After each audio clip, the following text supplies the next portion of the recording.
Hi Math Magnates, hope you all doing great. Thank you for all your likes, shares and subscriptions. ఇంతవరకు మనం perspectives in ఎడ్యుకేషన్లో 17 వీడియోస్ని complete చేసుకున్నాం. ఇది 18th video, sergeant report 1944. ఇంతవరకు చెప్పుకున్న వీడియోస్ అన్నీ డిస్క్రిప్షన్లో లింక్ ఇవ్వబడ్డాయి, చెక్ చేసుకోండి.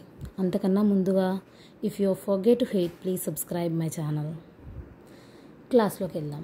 సార్జెంట్ రిపోర్ట్ 1944 ఇది ఎప్పుడు వచ్చింది అని అంటే కనుక ఆఫ్టర్ సెకండ్ వరల్డ్ వార్ తర్వాత, అంటే ఇది ఎప్పుడు సెకండ్ వరల్డ్ వార్ ఎప్పుడు జరిగింది, 1939 to 1945 అప్పుడు జరిగింది. అప్పుడు వచ్చిందనమాట. సో ఆ టైంలో మనల్ని బ్రిటిష్ వాళ్ళు రూల్ చేస్తూ ఉండేవారు. వాళ్ళు మన ఎడ్యుకేషన్ని డెవలప్ చేయాలని, అలాగే సెకండ్ వరల్డ్ వార్లో ఇండియన్స్ కూడా వాళ్ళ తరపున ఉండాలి అని ఈ సార్జెంట్ రిపోర్ట్ 1944ని తీసుకురావడం జరిగింది. ఈ రిపోర్ట్ ఎవరి ఆధ్వర్యంలో వచ్చింది అంటే కనుక సర్ జాన్ సార్జెంట్ ఆధ్వర్యంలో వచ్చింది అనమాట. అందుకనే దీనికి సార్జెంట్ రిపోర్ట్ 1944 అని పేరు వచ్చింది. ఈయన ఎవరు అని అంటే కనుక, ఈ సర్ జాన్ సార్జెంట్ అనే అతను ఎవరు అని అంటే కనుక educational adviser of government of India అని చెప్తామన్నమాట. అంటే గవర్నమెంట్ ఆఫ్ ఇండియాకి ఎడ్యుకేషనల్ అడ్వైజర్గా ఉండేవారు. ఓకే, నెక్స్ట్ ఈ కమిటీని ఎవరు వేశారు అని అంటే కనుక CABE అంటే central advisory board of education వాళ్ళు వేయడం జరిగింది. ఈ కమిటీని ఏమంటాము అని అంటే the first plan for the education of India అని పిలుస్తామన్నమాట. ఇది very very important one. The first plan for the education of India అని పిలుస్తూ ఉంటాము. ఈ కమిటీలో ఏవే ఉన్నాయి అనేది మనం ఇప్పుడు చూద్దాం.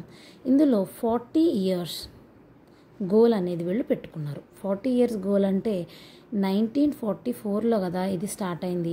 1944 ప్లస్ వీళ్ళు పెట్టుకున్నది 40 years గోల్ అనమాట. Total 1984.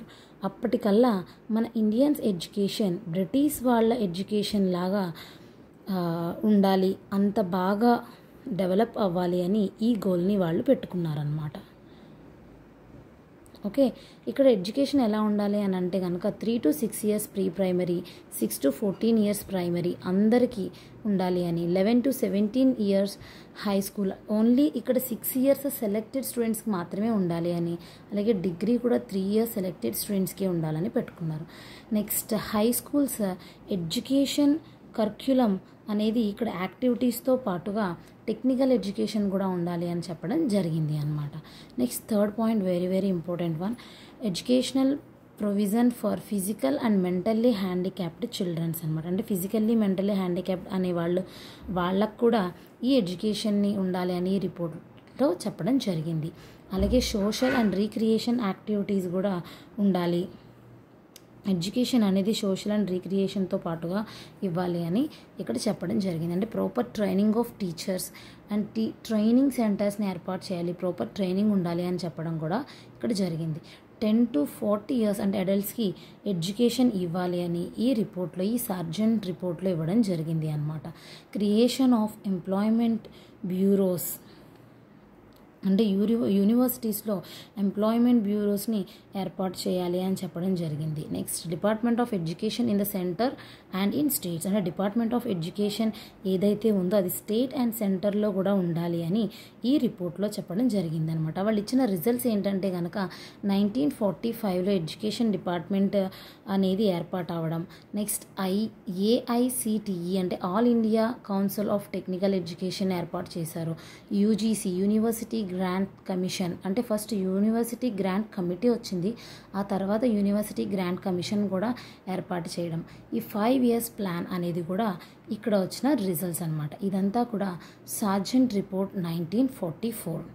Thank you for watching this video. Please subscribe my channel. Thank you so much.